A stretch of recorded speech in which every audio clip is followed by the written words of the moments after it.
Hello gang, welcome back to Alpine Tips. So, hari ini dalam siri Alpine Tips aku nak bercakap tentang tapak kasut.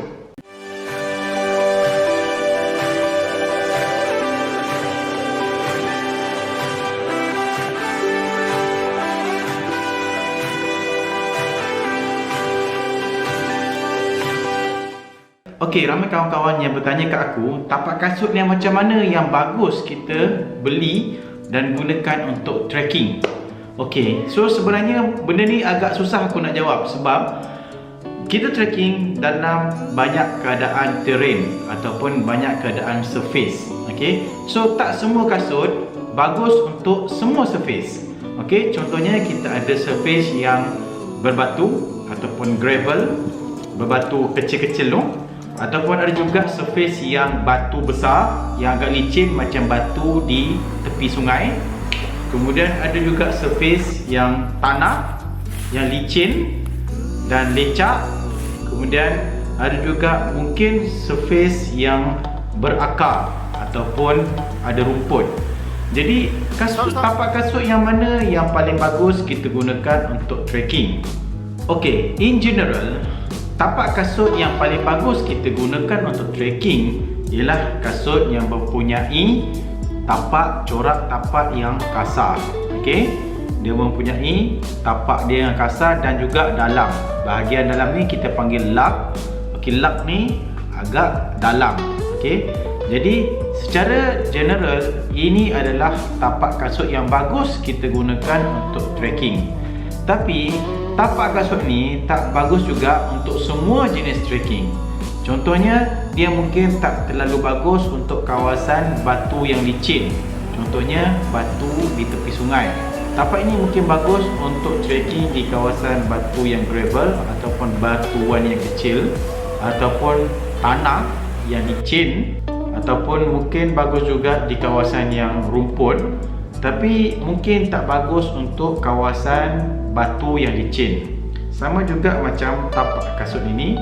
Tapak ni lebih kasar dan lebih dalam.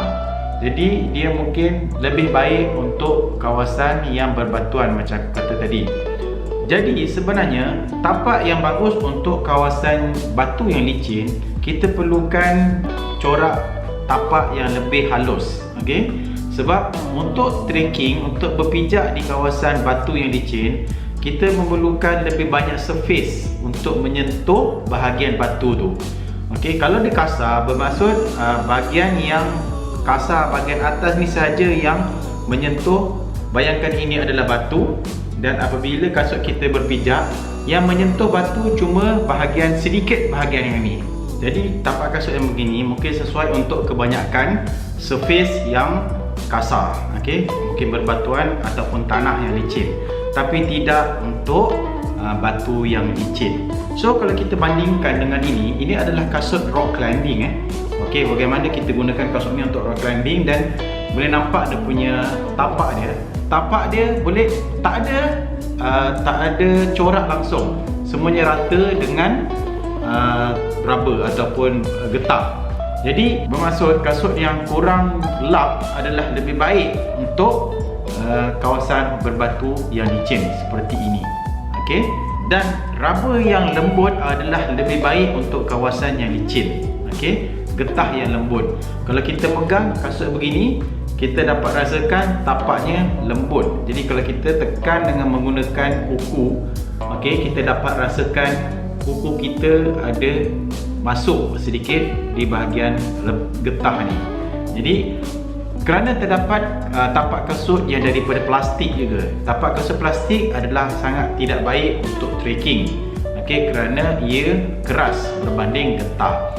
Cuma ada kekurangan juga getah yang lembut ni. Dia cepat haus, dia cepat habis. Okey, apabila kita banyak berjalan di kawasan yang kasar, contohnya kawasan tar. Okey, apabila kita berjalan di kawasan tar, dia akan cepat habis. Sama ada punya teori kalau kita gunakan tayar kereta, tayar 4-wheel drive, okey, tayar kereta 4-wheel drive yang berbunga kasar di jalan raya. Okey, ia lebih cepat haus berbanding dengan tayar yang biasa yang digunakan di jalan raya. Okey, sama dengan tapak kasut yang macam ini. Okey, tapak kasut yang macam ini apabila kita banyak berjalan di jalan raya di permukaan yang kasar, dia akan lebih cepat habis kerana ia lebih grip dan diperbuat daripada getah. Okey, kasut ini ialah technical mountaineering boot yang kita gunakan di kawasan pegunungan alpine yang kadang-kadang kita perlu gunakan untuk mendaki dinding batuan. Okey, jadi sebenarnya di bahagian hujung ni, anda boleh nampak di bahagian hujungnya di atas ni, ini adalah kita panggil sebagai climbing zone. Okey, climbing zone bermaksud kita gunakan ni sama fungsi macam kasut rock climbing. Okey, kasut rock climbing kita akan berpijak, okey, di bahagian hujung ni untuk berpijak sedikit berpijak di batu. Okey, sama juga kasut ni bahagian hujungnya juga tidak ada lap ataupun tidak ada corak. Kerana di bahagian ini kita gunakan untuk berpijak di bahagian batu apabila kita memanjat, okey, memanjat batuan.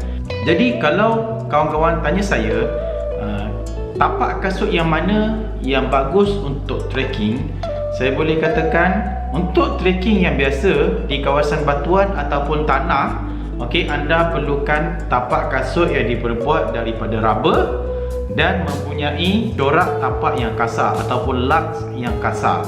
Okey, tapi untuk kawasan trekking yang berbatu licin seperti di tepi sungai, anda perlukan lap ataupun tapak kasut yang lebih halus. Okey, tapak yang lebih halus adalah lebih grip di kawasan sungai yang licin.